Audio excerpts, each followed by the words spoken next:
Assalamualaikum, my name is Siti Suhana binti Fadlan. I will now present to you our group assignment. For our group assignment, we need to prepare financial ratios report on a chosen company.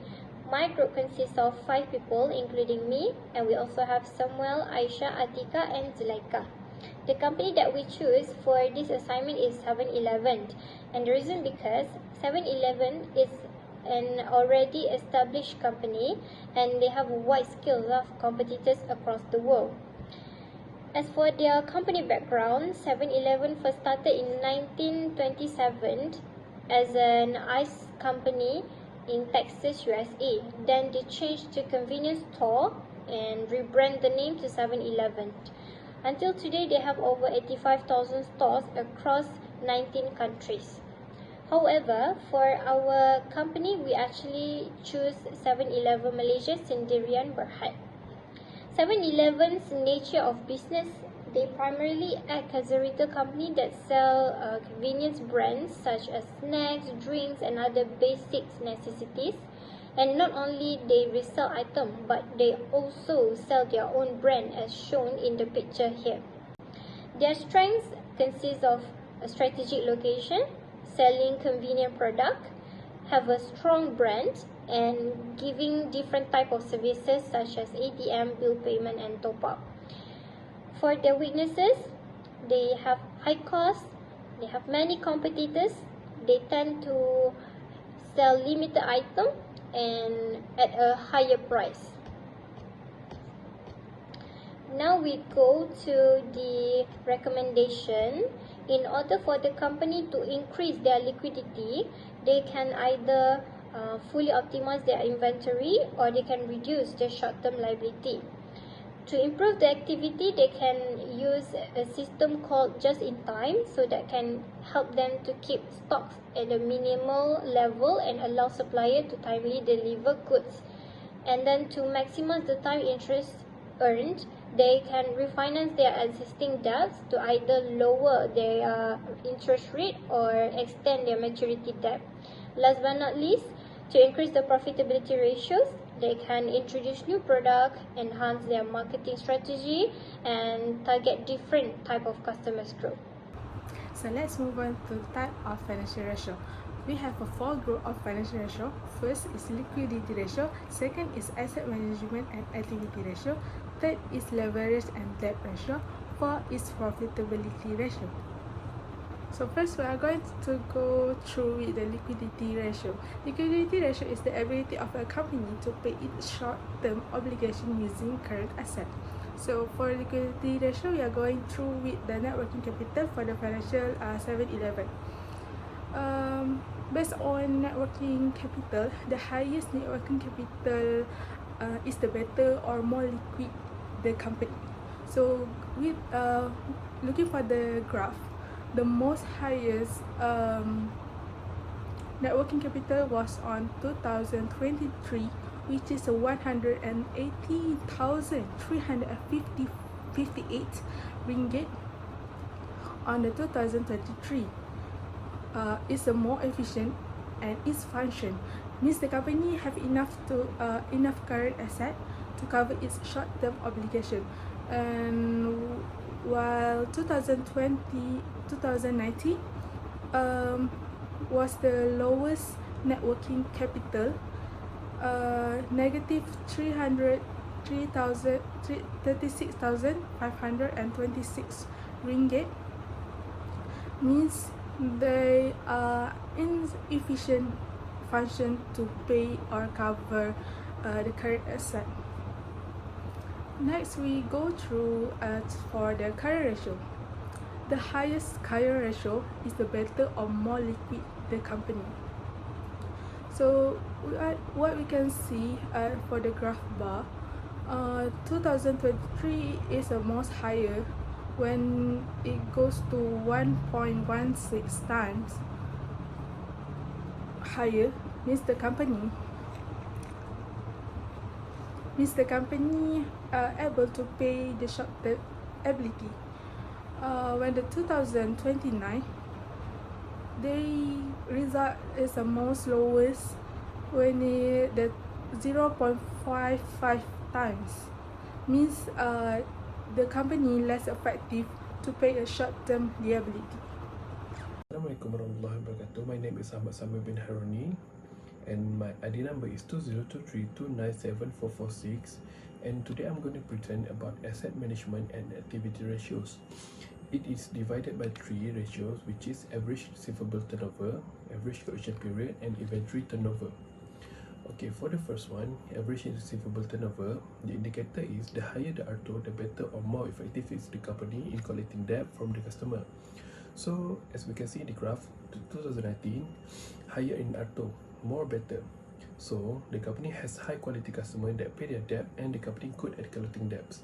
But in 2022, it was low in RTO, so it become less effective. The company has less effective in collecting debt from the customer. Okay, going to the second, average collection period.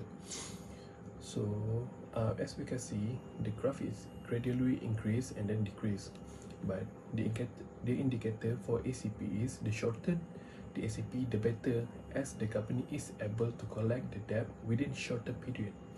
ACP shorter than credit term, the better. So for the 2019, shorter in ACP, the company is effectively able to collect the debt within the shorter period of time. But in 2022, high in ACP, the company is less effective to collect the debt within shorter period of time. Okay, so for the last one, inventory turnover or ITO, the higher the ITO, the better or more effective is the company using inventory to generate sale. As we can see in the graph, it's gradually decrease, but then it's climbing up to get higher. But for 2019, the higher ITO more better, so the company sell the good quickly and made the demand. But in 2021, lower ITO, which is become less effective, the company hold more stock than the need of demand. Okay, that's all for my part. Thank you. So the next one is leverage or debt ratio. Leverage or debt ratio measure a company level of debt and its ability to fulfill and pay for financial obligation. So looking for debt ratio graph bar, the highest debt ratio is the highest company risk. Thus, the lower debt ratio means it's more better. So looking for the graph bar, the most highest years goes to 2019, which is 92.82%. Means the company has a low ability to pay for financial obligation. For the lowest, when the 2023 is 85.88%, when the means the company has a high ability to pay for financial obligation. The next one is the debt to equity ratio. The highest debt equity ratio means the higher for company risk. Thus, the lowest debt equity ratio is more better. So, looking for the graph bar, the highest debt equity ratio is 2019, 1,292.62%. Means the company is high risk. 7-Eleven has a low ability to pay for financial obligation and high risk to shareholder. The lowest debt equity ratio was on 2023, which is 608.45%. So the lowest debt equity ratio means the company has high ability to pay for financial obligation and a lower risk to stakeholder. So here this is a profitability ratios. That means measure a company effectiveness to generate profits from investment and sales. So the first is gross profit margin. That this graph. So the indicator of gross profit margin is the higher the GPM. That means gross profit margin. So the higher the gross profit margin, the better or more effective is the company in generating gross profit. So based on this graph of this company,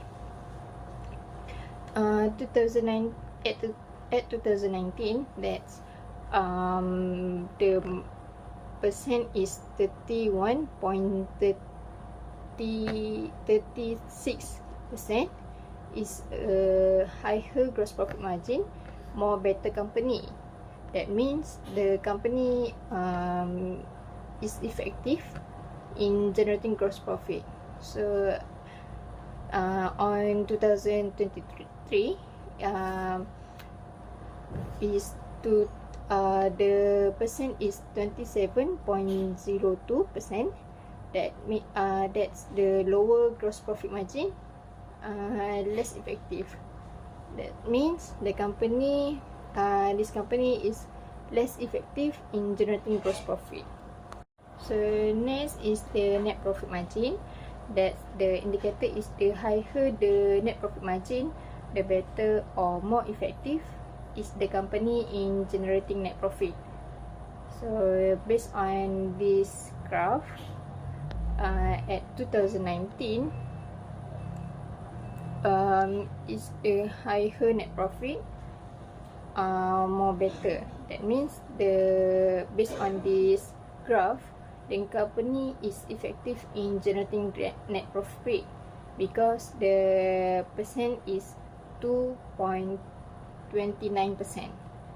So at 2023 is lower net profit margin because the lower net profit margin less effective. That means the company is less effective in generating net profit. Lastly is return on asset.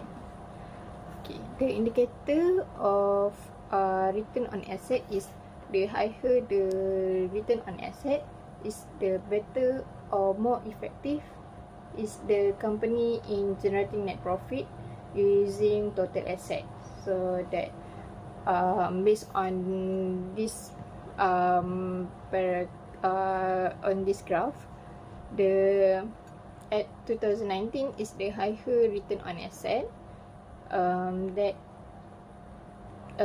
more better because the company is effective in generating net profit using total asset, that the percent is 3.80%. So at 2023 is the lower net return on asset, at less effective in because the company is less effective in generating net profit using total asset. That means the percent of this company at 2023 return on asset is negative 0.75%. So thank you. Next, from all the analysis, I will explain about the conclusion for liquidity ratio, activity ratio, debt ratio, and profitability ratio. First, from all the result, we can see the liquidity ratio. The graph shows that net working capital improved significantly from negative value in 2019 to 2020 to a positive value in 2023. Next, in activity ratio, account receivable turnover and inventory turnover flattened, which is increased and then decreased, after that decrease and then increase again. From this, we can conclude that this company indicating variant in efficiency of managing account receivable and inventory. Next, in debt ratio, we can conclude that debt ratio and debt to equity ratio were extremely high from 2019 to 2022, and then start to low debt ratio and debt to equity ratio in 2023. This shows us that this company already take serious and reduce their debt in their latest year. Next, for profitability result graph from 2019 to 2023, for gross profit margin remain relatively stable. Meanwhile, in net profit margin, return on asset and equity shows significant decline in 2023, which is the result is in negative. From this result, it was indicating decrease in profitability. Next, from all of this financial ratio, we can conclude that 7-Eleven have improved liquidity but extremely high debt level. Next, profitability declined significant in 2023 despite a relatively stable gross profit margin. Next, the company also needs to address its high debt level and need improved asset utilized to enhance their profitability in future.